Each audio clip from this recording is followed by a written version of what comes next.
Lawrence Mahib, the Pugilist place. We're here with Nelson Oliva, who is about to weigh in for his big fight on Friday. Nelson, thank you for doing this. You're welcome. First question I want to ask you is, how excited are you to perform in another Thompson card here in Ontario, California, just really close to your hometown of Fontana, California? How excited are you? You know, definitely excited. The first time when I debuted it was during COVID, so I've only had the experience of fighting with a crowd one time, even though I have 2 professional fights already. So I'm looking forward to getting another crowd and just performing out again. And a lot of changes for you in your personal life. You've welcomed a beautiful baby girl into the world. Yep, How has your life changed in these past 3 months since you've become a father? You know, just a lot of pride, and it's like you take her everywhere with you, and you have a great sense of joy of what you made and created, and what you're going to raise, and what you're going to put yourself into. So just hopefully it just comes out the way like you intended to. Your stablemate, Richard Brewer Jr., said that you hit just as hard as Jaime Munguia. Oh, really? I was here covering your last fight. You bludgeoned your opponent. He didn't make it out of the first round. Tell me about the dynamite in your left hand. You know, I never really looked for the knockout. I really just try to box my fight, and if it comes, it comes. But I never get myself into my head that to win by a knockout. I always want to win by either by decision, or if the knockout comes, it comes. I never want to put all my chips in a basket. Where does the power come from? You know what? I just think it's a natural thing.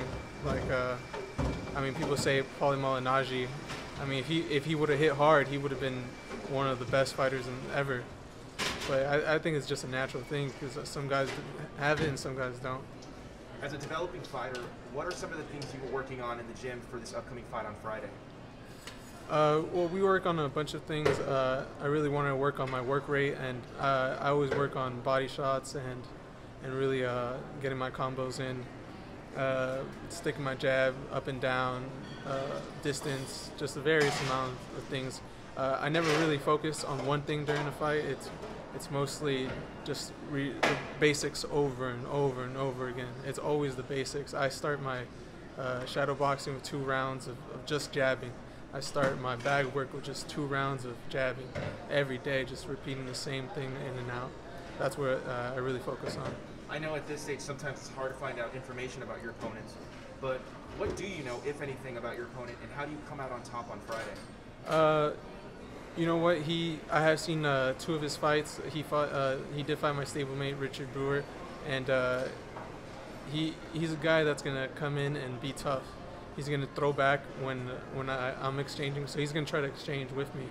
But it's gonna be a good fight, and I come out on top using my boxing skills, jabbing up and down, distinguishing the pace, working at my work rate and how I want to work.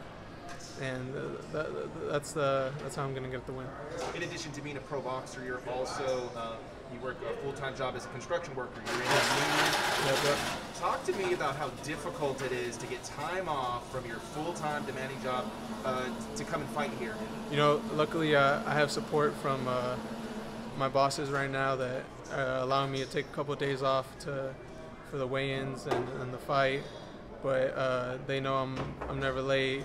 I'm a dependable guy, so they have their faith in me that I'm going to show up Monday and still get the job done. You know, you're a hard worker. Incredible. You worked all the way up until Tuesday. Yep. During fight week. Yep. The things you do to make your fight dream come true. So you're 2-0 with 2 knockouts. I know it's an early stage in your career, but are you feeling a little pressure to keep that knockout streak going? No, not at all. Like I've said before, if it comes, it comes. I do want to get I don't want to be a criticized fighter like what Edgar Berlanga has been. He's been getting all these knockouts in the first round, and he hasn't been able, or these last couple fights, he's been going the distance, but and he's been looking poorly because he hadn't gotten those rounds. And so if I get the rounds in, I don't mind at all. I want to be a polished fighter. I don't want to be, well, I want to be the knockout superstar, but at the same time, I don't want to have any flaws in my game.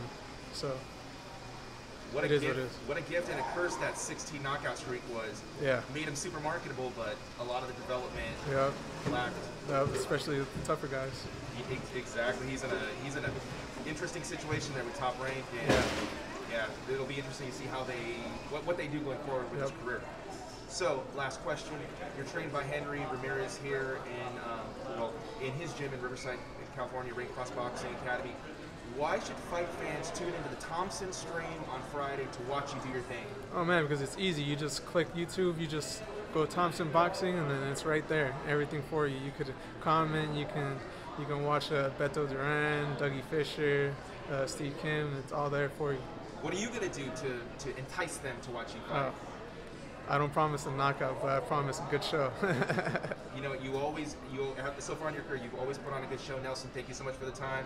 Thank you. We appreciate it. We look forward to seeing you do your thing in the ring on Friday. Best of luck to you. Appreciate it.